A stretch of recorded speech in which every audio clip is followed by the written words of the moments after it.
What are you doing, Amari? Are we packing for Spain? Are we packing for Spain, Amari? Are you gonna go in my suitcase? So I got these sock organizers from the last time, oopsie daisy, the last time that we traveled, and it was just super handy to organize her clothes, but also made it super easy once we got to the hotel or the Airbnb, that you could just simply take this out of your luggage and plop it into the drawer and you had everything to go. Last time I did her whole outfits, I think her clothes are just a little bit bigger this time, so I'm gonna see how I can organize it. I may just separate the shirts into one and then pants into the other, just so that we're a little bit more organized for travel. You ready, Amari? Are we gonna go on an airplane? Amari, over here. Okay. What are you doing? So we are currently, how many days out? It is Friday and we fly out on Wednesday. So 5 days away from our international flight, first time for Amari, and first time for all, my mom, me, and her going to Spain. So we are gonna tackle a little bit of packing as we go, because I just feel like I don't want to take an all or nothing approach to packing everything and then still needing stuff, because she's a baby and I'm still using her monitor and her sounds, my goodness, her sound machine. And so I'm just gonna start packing a little bit of her stuff, just so that I'm not panicking 1 or 2 days before of like, I have to pack everything and I'm not ready, and just avoiding that reactive stress state. I'm just gonna start slowly packing stuff that we're not using right now, that I can just start putting in the suitcase, checking off my list, so that I can just slowly ease into being fully packed.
Okay, so I've started packing. I've got some of her pants, some shorts, and then I'm organizing like the full outfits that I don't have to worry about matching anything with. They're just set up on this side of the organizer. And then this organizer is gonna have her long sleeve shirts.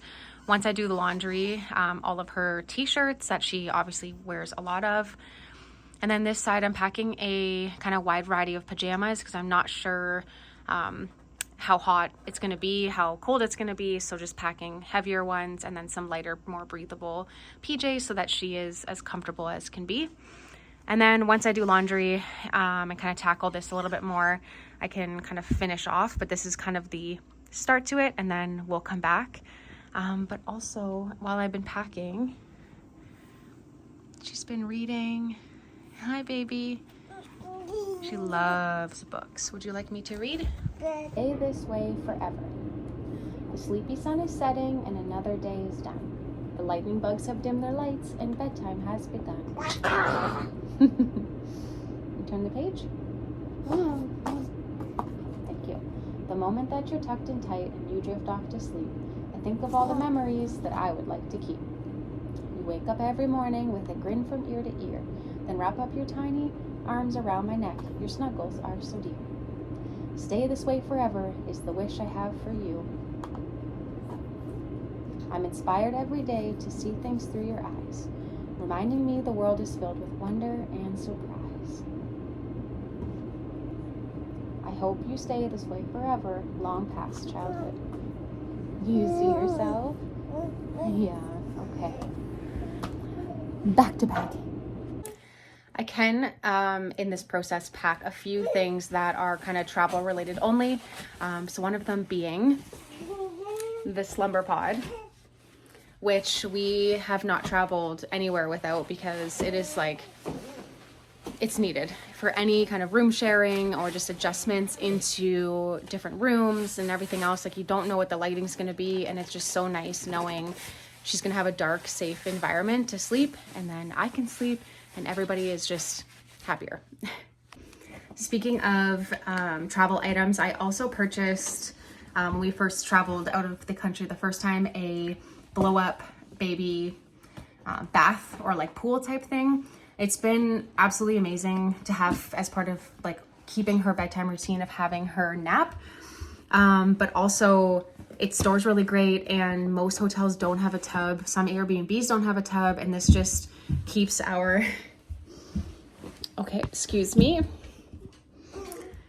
It just keeps our routine and my peace of mind knowing we have a tub, it's safe for her, and we can just travel at ease. It rolls up super great.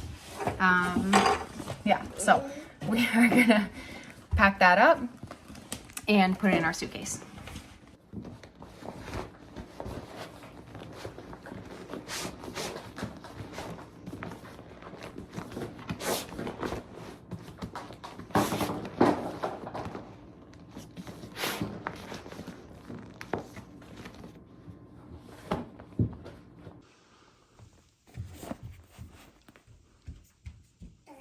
The other thing that I purchased off Amazon is a travel hammock.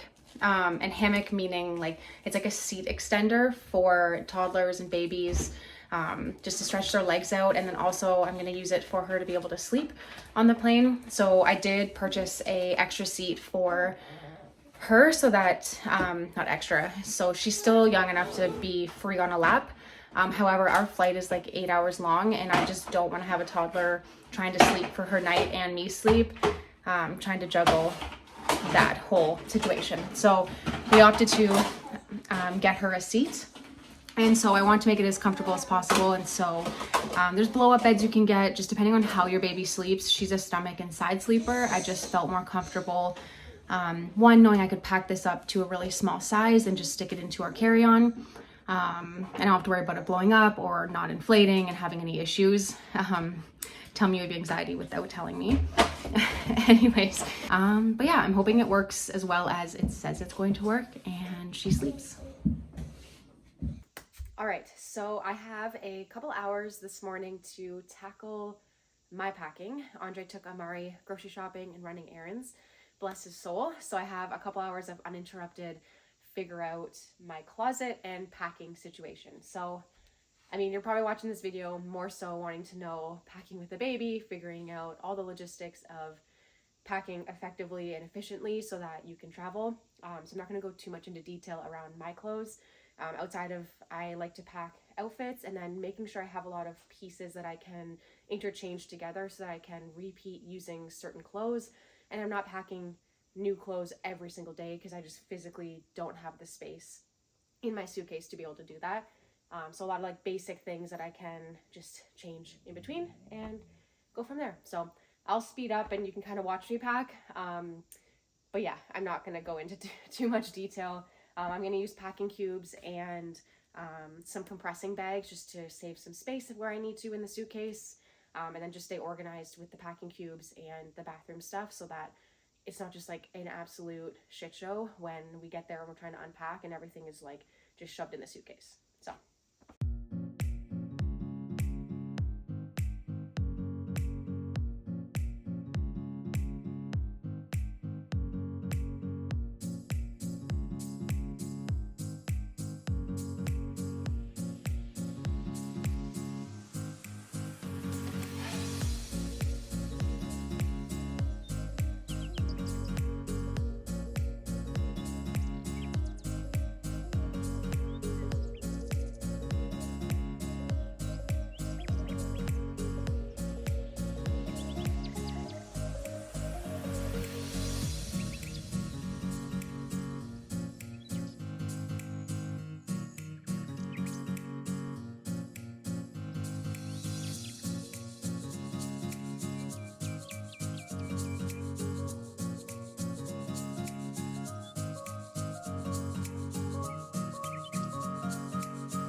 Oh yeah.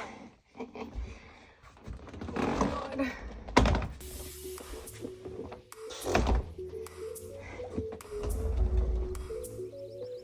I made little cards with sweet little messages and printed a little card with their sister for when they come home and we aren't here and they're feeling a little sad. They've got these special little cards and memories with a little candy to make them feel a little better. Of course, I couldn't leave Andre out, so he got his own little envelope. Sorry, Andre, it is a reused envelope, but it's got a little letter for him to open once I get into Spain, and some pictures of us just for, you know, some cute little memories and memorabilia sake for the next couple weeks.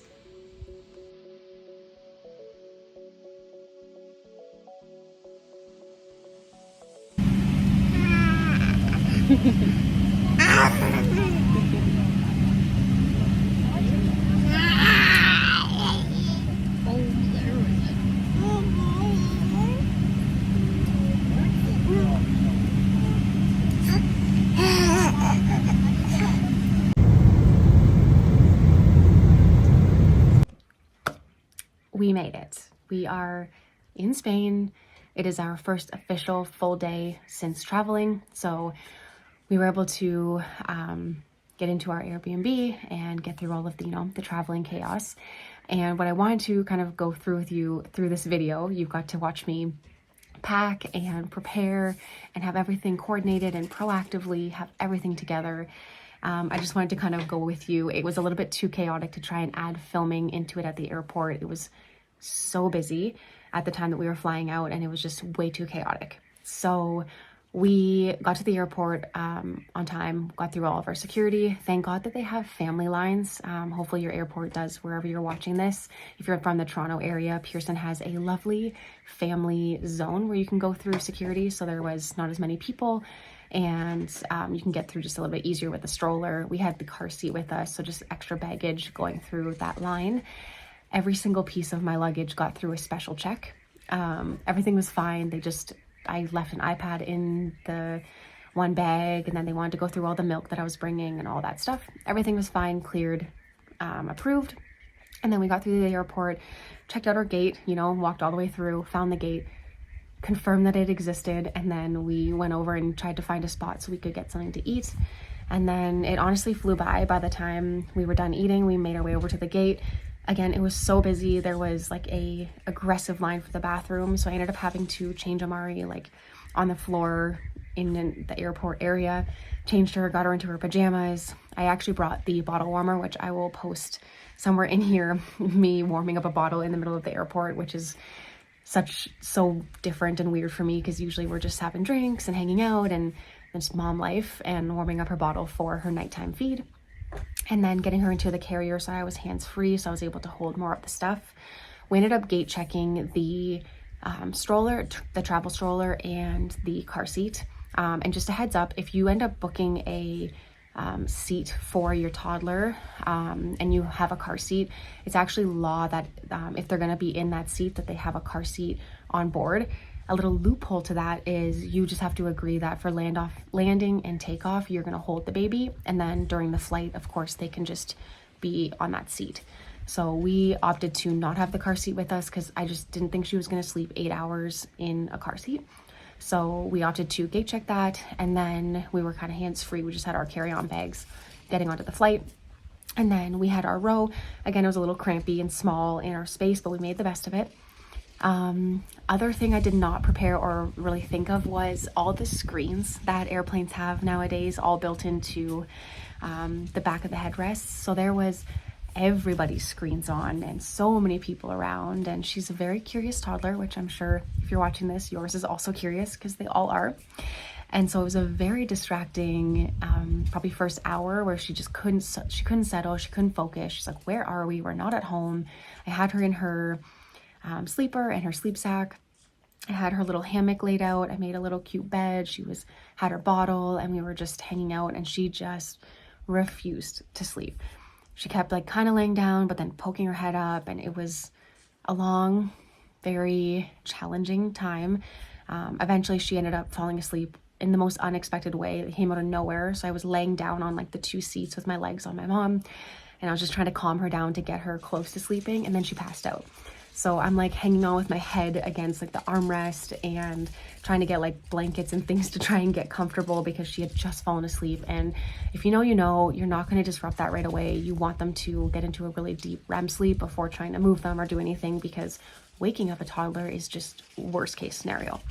So we laid like that for a while until I could finally like shimmy my way out. And then even then I was like close up, like just squished on the seat around her leg. She's so tall and lanky and just took up so much space. So she slept for about 4 hours off and on. I was constantly checking just because there were so many dings and noises on the plane. I had her sound machine, which kind of blended in with the plane sounds. It ended up dying, so that was awesome. And then I had another portable one that I plugged in because she started to wake up. So yeah, it was about 4 hours, and then they start to adjust to the time zone of where you're traveling. So they started turning on the lights 2:30 in the morning, our time at home, but actually like 8 in the morning.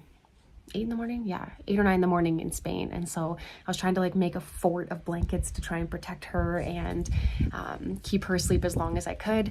Eventually she woke up and we just rolled with the punches, because what are you gonna do? So she had a bit of yogurt and some snacks. Bring lots of snacks. Oh my God, that was a savior.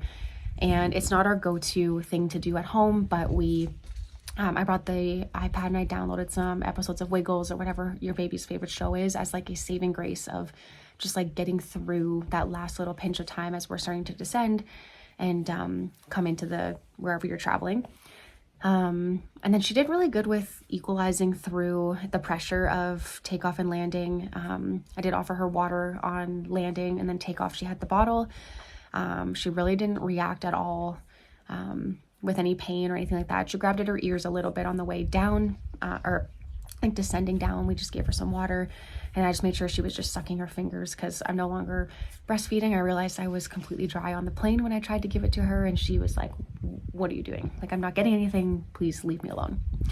And then getting into the airport, we was pretty smooth. Again, we got like exclusive like family access for customs, so we skipped the whole line there. We just went through. They didn't ask us a single question. We got our baggage, and then we headed to our rental car, and then headed up to where we are for the next 6 days before we go to our next destination. But if I can give any advice, it's making sure you're packing strategically, so your purse or your diaper bag has everything kind of handy that you're going to need first for your baby. Every baby's different, so if you have a snack baby or a toy baby, just making sure you have those on hand and they're closer, so you're not digging through a bag to try and find it. And for me, it was bringing a bottle warmer. I don't know about you, but trying to find hot water and find a place that is not busy enough to give it to you. I just knew I could take that whole element out of the whole equation and just have the bottle warmer filled up with a little bit of water. They always have plugs for your phones and laptops and things like that, so I knew I'd be able to keep the bottle nice and hot so that it was warm by the time she got it when she was on the plane. And then just going with the flow. I think it's really hard for me to say that and actually take that advice, but once I did traveling, it just made things a lot easier. Things are going to happen, like planes are going to be delayed, whatever the variation. Someone's going to talk really loud, someone's going to flush the toilet, or someone's going to ding the attendant light. Like, just staying flexible with what's happening around you, and your baby will adjust with time. We've got a 6-hour time difference here, so we've adjusted pretty well. Amari's right down for her kind of usual nap. It's a little bit later than usual, just because we were out and about. But she's down, and that's all that matters. She's sleeping. She slept through the night. And I'm sure within the next few days, she'll be fully adjusted to the time zone. And yeah, so that's all I have for you. Wherever you're headed, wherever you go, just know it's possible and it's worth it, even if they are not going to remember it depending on their age. I think it's just worth it for the confidence for you, just knowing you got this.